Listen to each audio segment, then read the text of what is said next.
చూస్ country delight, live better. ఇప్పుడే country delight app ని download చేసుకోండి.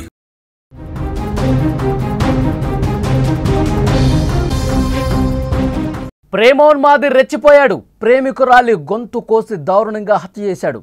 అనంతరం తాను కూడా ఆత్మహత్యాయత్నం చేశాడు. పెళ్లికి నిరాకరించడంతోనే ఈ ఘాతుకానికి పాల్పడినట్టుగా తెలుస్తోంది. సంగారెడ్డి జిల్లా రామచంద్రపురం పిఎస్ పరిధిలో ఈ ఘటన జరిగింది. మృతురాలిది విజయనగరం జిల్లా నుంచి వాళ్ళు వలస వచ్చారు. 25 సంవత్సరాల క్రితం వాళ్ళు హైదరాబాద్కి వలస వచ్చినట్టుగా తెలుస్తోంది. ఈ నిందితుడు ప్రవీణ్ మెదక్ జిల్లా వాసి. ప్రేమోన్మాదం పేట్రేగిపోయింది. మళ్ళీ ప్రేమ కత్తి గొంతు కోసింది.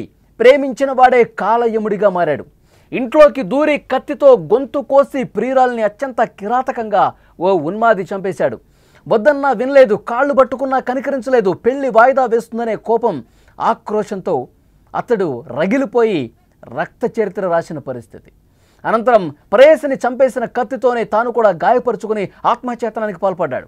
సంగారెడ్డి జిల్లా రామచంద్రపురం పిఎస్ పరిధిలో జరిగిన ఈ దారుణం ప్రతి ఒక్కరిని కూడా భయాందోళనకు గురి చేసింది. హత్యకు గురైన యువతి పేరు రమ్య. చందానగర్లోని ఓ ప్రైవేటు కాలేజీలో డిగ్రీ ఫైనల్ ఇయర్ చదువుతోంది. ఆమె చంపేసిన నిందితుడి పేరు ప్రవీణ్. మెదక్ జిల్లా వాసి. బీటెక్ కంప్లీట్ చేశాడు. ఓ ప్రైవేట్ కంపెనీలో పనిచేస్తున్నాడు. వీళ్ళకే 3 ఏళ్ల కిందటే పరిచయం ఏర్పడింది. ఆ పరిచయం కాస్త ప్రేమగా మారింది. ఈ క్రమంలోనే పెళ్లి చేసుకుందామని చెప్పి ప్రవీణ్ రమ్యను కోరుతా ఉన్నాడు. 6 నెలల క్రితం ఈ ప్రేమ విషయాన్ని ప్రవీణ్ రమ్య తల్లిదండ్రులకు చెప్పారు. వాళ్ళు అంగీకరించలేదు. తన కూతుర్ని మర్చిపోవాలంటూ హెచ్చరించారు. అప్పటి నుంచి రమ్యకు పెళ్లి సంబంధాలు కూడా చూడటం స్టార్ట్ చేశారు. దీంతో మనస్తాపానికి గురయ్యాడు ప్రవీణ్. రమ్యను పదే పెళ్లి కోసం బలవంతం చేస్తా ఉన్నాడు. సోమవారం మధ్యాహ్నం రమ్య తల్లిదండ్రులు ఇంట్లో లేని సమయంలో ప్రవీణ్ అక్కడికి వచ్చాడు. ఆమెను పెళ్లి చేసుకోవాలంటూ మళ్ళీ కోరినట్టు తెలుస్తోంది. రమ్య చదువు పూర్తయ్యాకే పెళ్లి విషయం గురించి ఆలోచిస్తా అని చాలా స్పష్టంగా చెప్పింది. ఇద్దరి మధ్య వాగ్వాదం జరిగింది. తీవ్ర ఆగ్రహానికి గురైన ప్రవీణ్ రమ్య గొంతు కోసి చంపేశాడు. ప్రవీణ్ కూడా తన గొంతు కోసుకొని ఆత్మహత్యాయత్నం చేశాడు. సుమారు 1 గంట సమయంలో, మధ్యాహ్నం 1 గంట సమయంలో రమ్య తల్లి ఈశ్వరమ్మ ఇంటికి రాగా తలుపు లోపలికి మూసి ఉంది, గడియ పెట్టి ఉంది. అనుమానం వచ్చి కిటికీలోంచి చూస్తే రమ్య రక్తపు మడుగులో పడి ఉంది. ప్రవీణ్ పక్కనే గాయాలతో కనిపించాడు. వెంటనే ఇరుగు పొరుగు వారికి సమాచారం అందించారు. ఆ తర్వాత ఆసుపత్రికి తీసుకెళ్లిన పరిస్థితి. రమ్య కుటుంబం స్వస్థలం ఏపీలోని విజయనగరం జిల్లా బాడంగి మండలం గజరాయిని వలస. ఆమె తల్లిదండ్రులు బొత్స శ్రీనివాస్, ఈశ్వరమ్మ దంపతులు 25 సంవత్సరాల క్రితమే హైదరాబాద్కు వలస వచ్చారు. ఓ పరిశ్రమలో పనిచేస్తూ కుమార్తెను కష్టపడి చదివిస్తున్నారు. చదువు పూర్తయ్యాక మంచి సంబంధం చూసి పెళ్లి చేయాలని అనుకున్నారు. కానీ ఇంతలోనే కుమార్తె దారుణ హత్యకు గురి కావడంతో వాళ్ళు కన్నీరు మున్నీరుగా విలపిస్తున్నటువంటి పరిస్థితి. మరొకసారి ప్రేమోన్మాది రెచ్చిపోయినటువంటి ఘటనకు సంబంధించి వార్త మనం చూస్తున్నాం. రక్త చరిత్ర రాశాడు. వెంట తెచ్చుకున్న కత్తితో చాలా దారుణంగా గొంతు కోసి చంపినటువంటి పరిస్థితి. అసలు 3 సంవత్సరాల క్రితమే రమ్య అలాగే ప్రవీణ్ వాళ్ళు ప్రేమించుకుంటున్నారు. 3 సంవత్సరాల క్రితం అంటే ఇప్పుడు డిగ్రీ ఫైనల్ ఇయర్ చదువుతోంది రమ్య. 3 సంవత్సరాల క్రితం అంటే ఇంటర్ చదివే సమయంలోనో, ఇంటర్ పూర్తయ్యే సమయంలోనో వీళ్ళు పరిచయం అయ్యారు, ప్రేమించుకోవటం ప్రారంభించారు.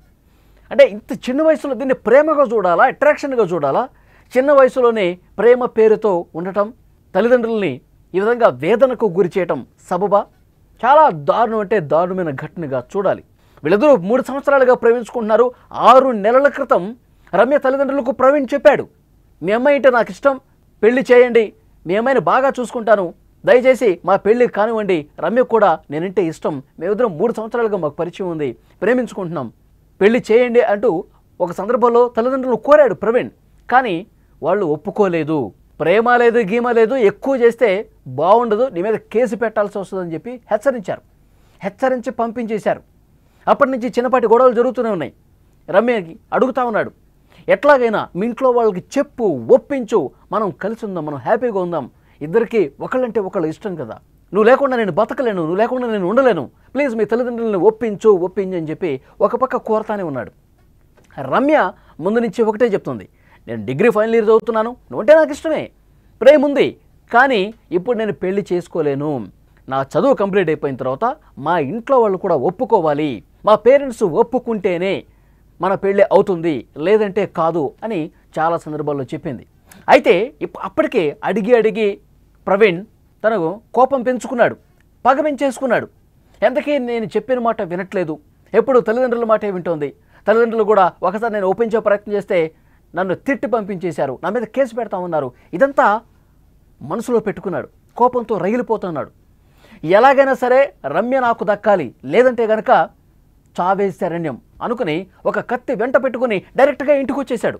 ఇంట్లో ఎవరూ లేరు, కాసేపు మాట్లాడుకుందాం, మన పెళ్లి గురించి మాట్లాడుకుందాం, మీ ఇంట్లో వాళ్ళని ఎలా ఒప్పించాలి, ఏంటి మన భవిష్యత్ ఏంటి, దీని గురించి మనం మాట్లాడుకుందాం అని నమ్మించి ఇంటికి వెళ్ళాడు. వాళ్ళు రమ్య తల్లిదండ్రులు బయట పనులు చేసుకుంటారండి, ఏదో పరిశ్రమలో వర్క్ చేస్తారంట తల్లిదండ్రులు ఇద్దరు కూడా. వాళ్ళు బయటికి వెళ్ళిపోయారు, ఇంట్లో ఎవరూ లేరు. మధ్యాహ్నం 1 గంట సమయం వచ్చాడు. ప్రవీణ్ ముందే ఒక ప్లాన్ ప్రకారం కత్తి తీసుకొని వచ్చాడు. తను ఒప్పుకుంటుందా లేదా, తల్లిదండ్రులు ఒప్పిస్తానంటుందా లేదా చూద్దాం, మళ్ళొకసారి మాట్లాడదాం అని వచ్చాడు.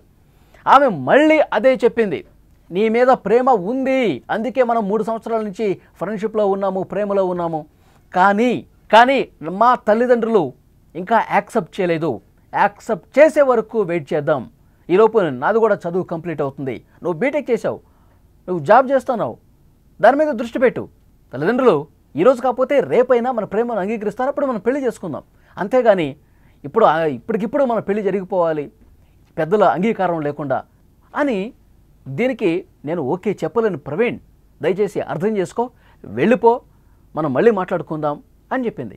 తను ఇక ప్రవీణ్ ఆల్రెడీ ఒక ప్లాన్ ప్రకారం వచ్చాడు, కత్తి వెంట పెట్టుకుని వచ్చాడు. తను ఒప్పుకుంటుందా లేదా, 3 ఏళ్ల నుంచి ప్రేమ ఉంది, తల్లిదండ్రులు ఏమో తిడుతున్నారు, వాళ్ళు కేసు పెడతా అంటారు, బెదిరిస్తా అంటున్నారు, రమ్యను నాకు కాకుండా చేసే కుట్ర జరుగుతోంది అని ఒక పగతో రగిలిపోయి ఏదో ఒకటి చేయాలన్న ఉద్దేశంతో వెంట కత్తి పెట్టుకుని వచ్చాడు. రమ్యకు చూపించకుండా పాకెట్లో పెట్టుకుని ఇంట్లోకి వచ్చి మంచిగా నటిస్తూ పెళ్లి గురించి మాట్లాడుతూ ఉన్నాడు. అయితే రమ్య మళ్ళీ ఒకసారి తెగేసి చెప్పడంతో, పెద్దలు అంగీకరిస్తేనే, మన పేరెంట్స్ ఒప్పుకుంటేనే ఈ పెళ్ళి అవుతుంది, అప్పటి వరకు దీని గురించి ఆలోచించడం మానేసేయి అని మళ్ళీ ఖరాఖండిగా చెప్పడంతో ఒక్కసారిగా కోపోద్రిక్తుడైనటువంటి ప్రవీణ్ తన వెంట తెచ్చుకున్న కత్తితో రమ్య పీక కోసే ప్రయత్నం చేశాడు. షాక్ అయిపోయింది రమ్య. ఏంటిది, ఏం చేస్తున్నావు, నీకు పిచ్చి పట్టిందా అని ఒక పెనుగులాట జరిగింది. ఎందుకంటే ఆ సమయంలో ఇంట్లో ఉన్నటువంటి సామాన్లు కూడా చిందరవందరగా పడ్డాయి. అంటే రమ్య ప్రతిఘటించింది, రమ్య వద్దని వారించింది, వాళ్ళ మధ్య ఒక పెనుగులాట జరిగింది. అయినా సరే మన పెళ్ళి అయితే మనం కలిసి ఉంటాం, లేకపోతే కలిసే చద్దాం అని చెప్పి తీసుకొచ్చినటువంటి కత్తితో గొంతు కోసేశాడు. తీవ్ర రక్తస్రావమైంది. రమ్య ఆన్ ది స్పాట్ పడిపోయింది ఇంట్లో. ఆ తర్వాత తన గొంతు కూడా కోసుకున్నాడు ప్రవీణ్. రక్తపు మడుగులో ఇద్దరు పడున్నారు. గంట గడిచిపోయింది. సరిగ్గా మధ్యాహ్నం 1 గంట సమయం దాటిన తర్వాత వారి తల్లి వచ్చింది ఇంటికి. ఏంటి గడియ పెట్టిందని చెప్పి చూసింది. ఎంతకీ డోర్ ఓపెన్ కావట్లేదు, లోపల నుంచి గడియ పెట్టింది. లోపల ఎవరున్నారని చెప్పి కిటికీలోంచి చూస్తే ఇద్దరు రక్తపు మడుగులో పడి ఉన్నారు. ఒక్కసారిగా షాక్ అయిపోయింది రమ్య తల్లి. వెంటనే ఇరుగు పొరుగు వారికి సమాచారం ఇచ్చారు. ఒక్కసారిగా కుప్పకూలిపోయింది. వాళ్ళకి సమాచారం ఇచ్చి వెంటనే తలుపు తీయండి, లోపల రక్తపు మడుగులో ఇద్దరు పడి ఉన్నారు, వాళ్ళు ఆసుపత్రికి తీసుకెళ్లారని చెప్పి ఇంటి చుట్టుపక్కల వాళ్ళందరినీ అడిగింది. ఒక్కసారిగా ఇంటి దగ్గరికి వచ్చి ఎంతకు ఈ గడియ రాకపోవటంతో తలుపుని బద్దలు కొట్టి లోపలికి వెళ్ళి చూశారు. రక్తపు మడుగులో ఇద్దరు పడి ఉన్నారు. వెంటనే అంబులెన్స్కి ఫోన్ చేశారు. అప్పటికే రమ్య చనిపోయింది. కొన ఊపిరితో ప్రవీణ్ ఉన్నాడు. వెంటనే 108లో ఆసుపత్రికి తీసుకెళ్లారు. ప్రవీణ్ ఆసుపత్రిలో చికిత్స పొందుతున్నాడు. అంటే కావాలనే రమ్యను చంపేసి తను చిన్నగా గొంతు మీద కోసుకున్నాడా? తను బతకటం కోసం, ఒక డ్రామా ప్లే చేయడం కోసం రమ్యను చంపేసి తన ప్రాణాలు దక్కించుకోవడం కోసం లైట్గా గొంతు మీద కోసుకున్నటువంటి పరిస్థితి ఉందా? ప్రస్తుతం పోలీసులు ఇన్వెస్టిగేట్ చేస్తూ ఉన్నారు. ప్రేమ ఎంత దారుణానికి దారితీస్తుందో చూడండి. పెళ్లికి అంగీకరించకపోతే ఇక చావేనా? పెళ్లికి అంగీకరించకపోతే, పెద్దలు ఒప్పుకోకపోతే చంపేస్తారా? ఇంత దారుణంగా ఉన్మాదిగా బిహేవ్ చేస్తారా? ఉన్మాదిగా ప్రేమ పేరుతో బిహేవ్ చేసి చంపే హక్కు ఎవరికుంది? ప్రవీణ్ చాలా దారుణమైనటువంటి పని చేశాడు. పెద్దల్ని ఒప్పించాలి. పెద్దల్ని ఒప్పించలేకపోతే ఇక మన పని మనం చేసుకోవాలి. అంతేగాని చంపే హక్కు ఎవరిచ్చారు? చాలా దారుణంగా ఒక ఉన్మాదిగా అంత దారుణంగా వెంట కత్తి తీసుకొచ్చి రమ్యని పీక కోసి చంపాడంటే ఎంత క్రూరమైనటువంటి మనస్తత్వం ప్రవీణ్కు ఉందనేది అర్థమవుతోంది. పోలీసులు కేసు దర్యాప్తు చేసుకున్నారు. పూర్తిగా ఇన్వెస్టిగేట్ చేస్తూ ఉన్నారు. ఆ కాలేజీలో రమ్య తోటి స్నేహితులు ఎవరైతే ఉన్నారో వాళ్ళను కూడా అడిగి కొంత సమాచారం తీసుకుంటున్నారు. రమ్య తల్లిదండ్రులను అడిగి సమాచారం సేకరిస్తూ ఉన్నారు. గతంలోనే 6 నెలల క్రితం వచ్చాడు, పెళ్లి చేయమని అన్నాడు. నీకు ఇవ్వటం మా అమ్మాయిని ఇష్టం లేదు, దయచేసి ప్రేమ పేరుతో వెంట పడకు, వేధించకు, తనని డిస్టర్బ్ చేయకు, తన డిగ్రీ చదువుతుంది, ఆ డిగ్రీ కంప్లీట్ అయిపోయిన తర్వాత మంచి ఉద్యోగం ఆమె ఆశ, ఆ ఉద్యోగంలో జాయిన్ అయిన తర్వాత అప్పుడు ఆలోచిద్దామని చెప్పి తిప్పి పంపించేశారు. అప్పటి వరకు ఇలాంటి పిచ్చి వేషాలు ఏమీ వేయకు, దూరంగా ఉండు మా అమ్మాయికి అని చెప్పి పంపించారు. మళ్ళీ మళ్ళీ డిస్టర్బ్ చేస్తే కేసు పెడతామని చెప్పేసి అన్నారు. తల్లిదండ్రుల మీద చాలా కోపం పెరిగిపోయింది. రమ్యతో మాట్లాడుతూ ఉన్నాడు రోజు, ఒప్పించు. ప్రవీణ్ ఇంత క్రిమినల్ బ్రెయిన్తో ఇంత సైకోగా బిహేవ్ చేస్తాడని చెప్పి ఎవరూ ఊహించలేదు. చాలా దారుణంగా కత్తి తీసుకొని ఇంటికొచ్చి వెనకాల చుట్టిట్లా పట్టుకొని కత్తితో కోసినట్టుగా అక్కడ ఆనవాళ్ళు కనిపిస్తూ ఉన్నాయి.